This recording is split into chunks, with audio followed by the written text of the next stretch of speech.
We appreciate your time this morning. I know you've been answering a lot of questions about your 2019 letter. It's fascinating. I had a chance to read through it. I want to start with global warming and climate change. This is something that has been politicized a lot. It's in the news very often on a frequent basis here. And you say solar panels are great. We have a lot of that in Arizona. We have so much sunshine. What are we getting right, and where is there more work that needs to be done? Well, the so-called greenhouse gases are being generated by a lot of different things, not just electricity or even passenger cars. Between those, that's about a third of the emissions.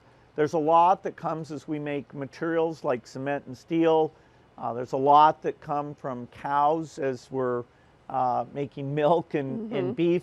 So really looking at all those sources and saying, okay, how do we innovate so that we can get the same things without a huge price increase, but also with zero emissions. It's more daunting than people may realize, because the term clean energy has got them focused pretty much on the electricity piece, and even that won't be easy when the sun's not shining and the wind's not blowing. You say in the letter the world will build an entire New York City every month for 40 years. Explain what you mean by that. Yeah, so the idea there is to point out that the emission from cement and steel, as we're building around the world, for countries that are just getting to middle income level, that means that all that cement and steel will generate massive emissions, actually increased emissions, unless we figure out a new approach. And it just kind of blows the mind, the scale of these things. The U.S., we don't need to build a lot of new things, but in the rest of the world, they're still waiting to get the kind of structures we take for granted.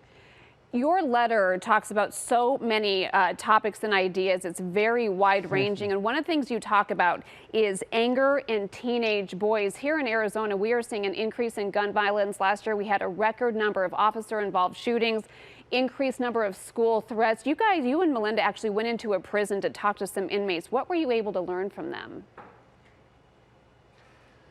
Well, it was stunning to hear how they'd gotten involved in something, done something terrible, and then, they're going to spend incredible amount of time in prison, and, after they come out, things will be super tough for them. So trying to go back and think, okay, why does this country have so many more people in prison than any other country? Understanding how we shape that. I also went to Chicago and met with some young men and saw how they were in a thing called Becoming a Man, and they were talking. There's a group that would meet several times a week, and the counselor was just amazing. They would talk about controlling anger and how you channel anger in a constructive way.